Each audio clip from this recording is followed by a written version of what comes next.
How bad are you saying? It's pretty bad. It worked last night. It worked the night before that. It worked 3 hours ago. It's not working now, so just skip over the voice down. You. You're not hearing me. It's not going to say hello. Fix it. Apple is in trouble. This may seem like an odd thing to say about the world's most valuable company in the world, which is nearing $3 trillion in market cap. But it's true. Its core product, the iPhone, has declining sales, and there hasn't been a flagship product launch since its own launch in 2007. That is a big problem for a tech company that prides itself on a legacy of world-changing products that redefined industries such as the Macintosh, the iPod, and the iPhone. Wall Street has been downgrading Apple's stock, and the market cap of the company has dropped by 5% over the last 1 month, all off the back of poor demand for Apple's flagship product, the iPhone, and weak sales of their other hardware categories. A few months ago, Tim Cook did launch the Vision Pro, an AR/VR headset that will open the door to the metaverse. But at $3,500, this is not a product most people will be able to buy when it becomes available on the 2nd of February 2024. And AR, VR, and the metaverse have had their own challenges as users try to understand daily use cases that are compelling enough to encourage adoption. So will the Vision Pro be the hit that Apple so desperately needs? Can it turn the tide of damp iPhone sales and an over-reliance on services where Apple takes subscriptions around iCloud, Apple Music, and Apple TV Plus that is increasingly becoming a bigger part of the company? Apple has so frequently written the future for humanity. But what does the future hold for Apple, and what will be the fate of the launch of its most ambitious product yet? Let's find out.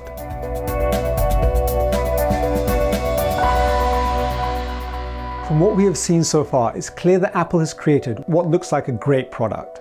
A spatial computing device that is an AR/VR headset that has a number of cameras and sensors inside for a device that's strapped to your face. Effectively a standalone computer that has an M2 chip inside and a 4K micro OLED display for each eye with a set of speakers above each ear. In addition to that, it has a dedicated R1 chip that does all of the real-time processing from all the sensors. There are no controllers for this headset, which sets it apart from others. Here, you effectively control everything with your hands, your eyes, and your voice. Pinching the air with your fingers to instigate commands, and eye movements to underline intent sounds like something from the future. The sensors and cameras on the inside keep track of where your eyes move to. The eye tracking technology on this device sounds amazing, and a quantum leap in technology for this kind of purpose. To have packed all this into a device that sounds like it comfortably sits on your head without too much discomfort is no mean feat. But great tech in itself does not a phenomenal product make. There has to be clear cases of use.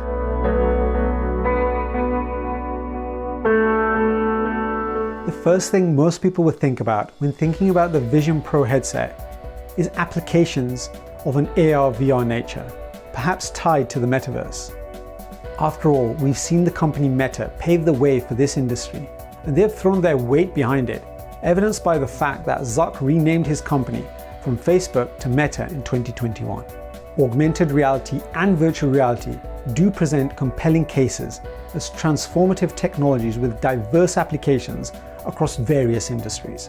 AR enhances the real-world environment by overlaying digital information, offering practical solutions in fields like education, healthcare, and manufacturing. It enables immersive training simulations, interactive educational content, and real-time data visualization.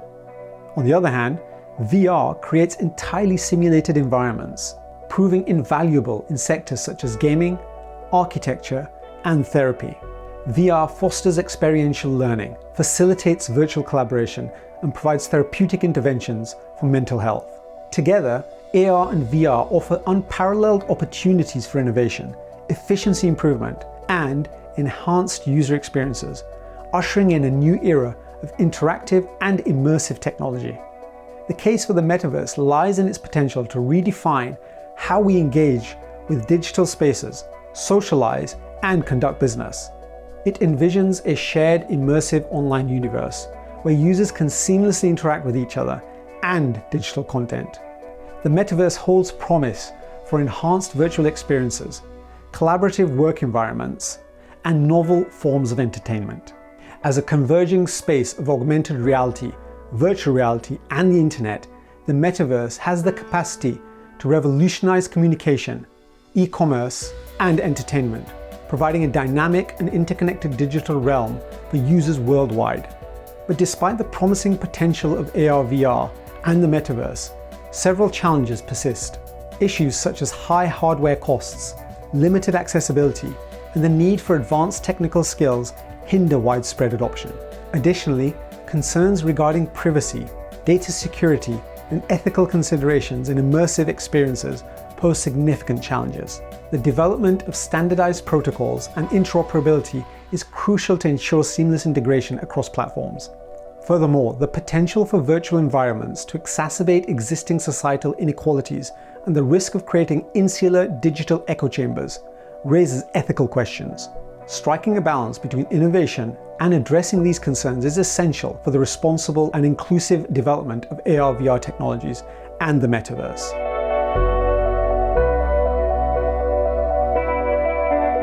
At the end of the day, the success of the Vision Pro will lie largely on how people are able to use the device. After all, this is what we have seen with previous Apple products. Think back to the iPod and iTunes, or the iPhone and the App Store.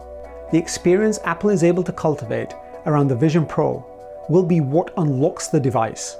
Otherwise, all you have is a great piece of tech that has no real-world use. Repeat value of the device will be critical.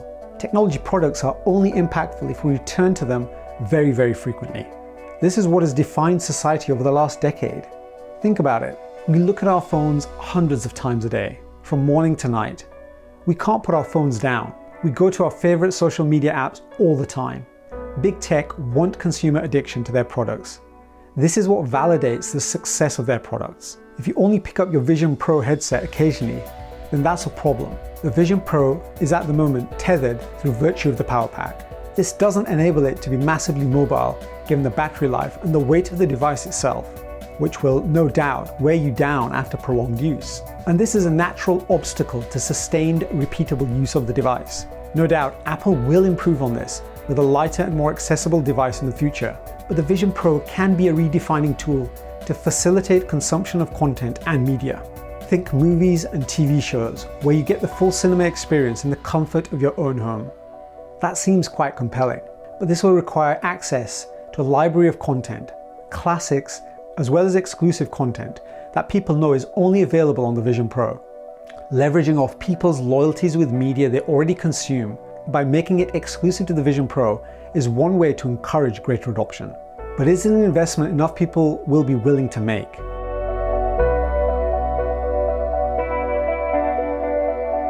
At $3,500, the Vision Pro is not cheap. In fact, it would be Apple's most expensive product to date. For the tech and innovation included in the product, that price doesn't seem super high. However, it is not in the ballpark as to be attractive enough to the masses. So what's going on here then? Well, I think this is a case of Apple trying to create excitement, buzz, and a fear of missing out for those who don't adopt early. We are likely to see technologists, entertainers, sports people, and influencers amongst those that seek to identify early use cases for the product. From what we've seen so far, the product is phenomenal and will stimulate the senses. The buzz and publicity created by people who command the spotlight will be hard to ignore. You see, the product at $3,500 is likely not intended to be for the masses. It is the premium product to create excitement, perhaps indicated by the Pro in the name. Think back to the Tesla Roadster that was launched before the Model S was ever launched. The Roadster facilitated publicity stunts, like sending it into space and putting forward a paradox of a super fast car that is electric, a concept that consumers first needed to understand before they could buy into it, and then buy the subsequent product range. I believe the same thing is going on here with the Vision Pro. Apple will have done the calculation to know that they cannot have a hit product at a $3,500 price point, as unit sales will be too low. Instead, they are tepidly testing the market and are themselves trying to see what the right use cases will be once third-party developers do their magic and create the universe around the Vision Pro. And once that is done, and the world can be influenced by their favorite celebrities, Apple will be able to reforecast the right price point to predict unit sales in order to kickstart product market price fit.